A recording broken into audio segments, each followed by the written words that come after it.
¿No es útil realmente el folínico o leucoborina en el TEA? Escuchemos los argumentos del doctor Alberto Fernández Jaén. El folato es una vitamina necesaria para numerosos procesos de nuestro organismo.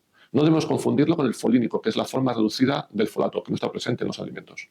Aunque las evidencias científicas no permiten en este momento respaldar la hipótesis relacional entre el déficit de folato y el trastorno del espectro autista, se ha insinuado la eficacia del folínico en este trastorno. Sin embargo, los estudios actuales no avalan el uso de leucoborina o ácido folínico en el trastorno del espectro autista, todo lo contrario. Hay una manipulación sistémica de datos o sesgo metodológico grave en todos los estudios. Y aún así, como veremos, la evidencia actual describe el mismo efecto de la leucoborina que el placebo, cuando el análisis estadístico es el adecuado. Es decir, no tiene una evidencia científica que respalde su uso en este trastorno. Ya decía Marion Desley que la industria alimentaria ha convertido las decisiones nutricionales en un juego de marketing, no de salud. El folato es una vitamina necesaria para la formación y expresión del ADN, para la formación del sistema nervioso central durante el embarazo. El folato está presente en numerosos alimentos, no así el folínico. Se ha intentado argumentar la relación entre el déficit de folato en el sistema nervioso y el trastorno del espectro autista, por la presencia, por ejemplo, de anticuerpos contra el receptor transportador del folato en este trastorno. Y se ha intentado mostrar una mejora en estos casos con tratamientos sustitutivos a base de leucoborina. Sin embargo, el 55% de personas sanas tienen estos anticuerpos y no tienen ese trastorno. Personas con el 50% de la función de este receptor son absolutamente sanos. Veremos la ineficacia del ácido folínico, y esto además es inconsistente con la genética actual. También veremos desafortunadamente muchos, pero muchísimos conflictos comerciales del grupo investigador. Ya hace 2 o 3 décadas empleábamos nootrópicos complejos megavitamínicos, tanto en la discapacidad como en el trastorno del espectro autista, y no encontrábamos resultado de ningún tipo de hecho. Sí, hay numerosos estudios sobre el ácido folínico en el trastorno del espectro autista. Vamos a resumir los estudios más importantes. Yo diría que los 7 estudios más importantes. Por un lado, 4 estudios randomizados, controlados, cegados, con un simple o doble ciego. Estos estudios son los preferibles porque los padres y los terapeutas no saben realmente si lo que está tomando el niño es la leucoborina o placebo. Aquí debemos mencionar el trabajo de Fry y colaboradores del año 2018, de Renard y colaboradores del 2020, Batevi un año después y Panda y colaboradores en el año 2024, aunque en este último trabajo tenemos altísimas sospechas de que el cegamiento no se realizó adecuadamente. Y luego vamos a incluir, facilitando o favoreciendo el efecto del folínico supuestamente, 3 estudios abiertos, en los que los padres y los terapeutas sabían si el niño tomaba placebo o tomaba ácido folínico.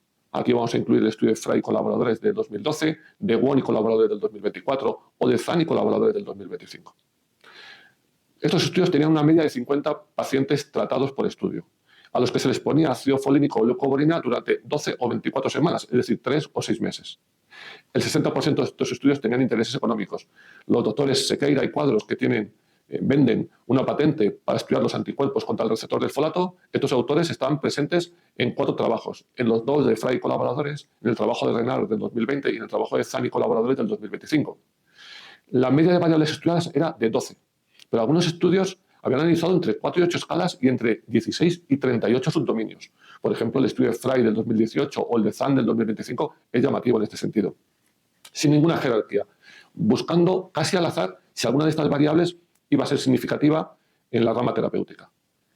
En los resúmenes de estos trabajos, en los astras de estos trabajos, se demostraba generalmente una única variable de todas estas que se habían analizado que había mejorado. Entre las 10, 20 analizadas, no se analizaban ni se señalaban las negativas, aunque fueran analizadas y aunque hubieran analizado lo mismo. Es decir, encontraban que mejoraba la comunicación en uno de estos test, lo señalaban en el resumen, pero en otros 3 test que también analizaban la comunicación no se ha demostrado ninguna mejora en el mismo trabajo. Suprimían y ocultaban datos, como por ejemplo el estudio Renard del 2020, con un sesgo de reporte realmente masivo, con tamaños de efecto, es decir, con potencias terapéuticas irreales, de 4,5 hasta 7. Por ejemplo, Batevi en el 2021 nos habla de una eficacia muy marcada en algunos aspectos. Y Panda y colaboradores nos hablan que el efecto placebo había sido altísimo, con un tamaño de efecto de 7, es decir, tamaños de efecto irreales.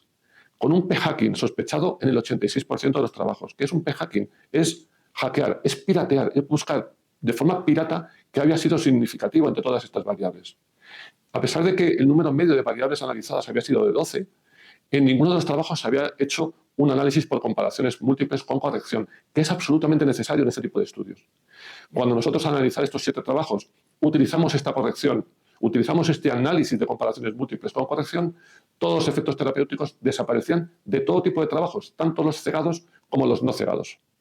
Ya para remate, el 40% de los trabajos alumbraban o señalaban que no se habían encontrado efectos adversos de ningún tipo. Esto en estudios a largo plazo de 3 y de 6 meses es realmente imposible porque se describen casos por mero azar y sin embargo estudios como el de Wong y colaboradores del 2024 o el de Panda y colaboradores del mismo año o un año después el de Zhang y colaboradores curiosamente no habían encontrado ningún efecto colateral, no ya asociado ni ningún tipo de efecto colateral. Resumiendo, con las evidencias científicas actuales en la mano, debemos recordar que el trastorno del espectro autista es un trastorno realmente complejo. Muchos pacientes y familias están desesperadas en la búsqueda de soluciones o de ayudas, pero debemos aportar un claro veredicto en relación a la eficacia de la leucovorina o ácido folínico en el trastorno del espectro autista. Debemos recordar que hay una manipulación sistémica de datos o sesgo metodológico grave en todos los estudios. La evidencia actual ni de lejos respalda la eficacia de la leucovorina. Lo que respalda es el mismo efecto de la leucovorina que el del placebo. Por tanto, no se justifica el uso del ácido folínico en este trastorno. La ciencia médica busca o debe buscar la verdad, la ayuda y el bienestar del individuo, no los resultados y ni mucho menos los beneficios económicos como fin. Los 7 estudios comentados han mostrado no la eficacia de la leucovorina, todo lo contrario, su ineficacia, incluyendo o habiendo incluido en esta revisión estudios abiertos. Pero amigos, los intereses económicos siguen ahí y os anticipo nuevos estudios con resultados, de nuevo, cuestionablemente positivos.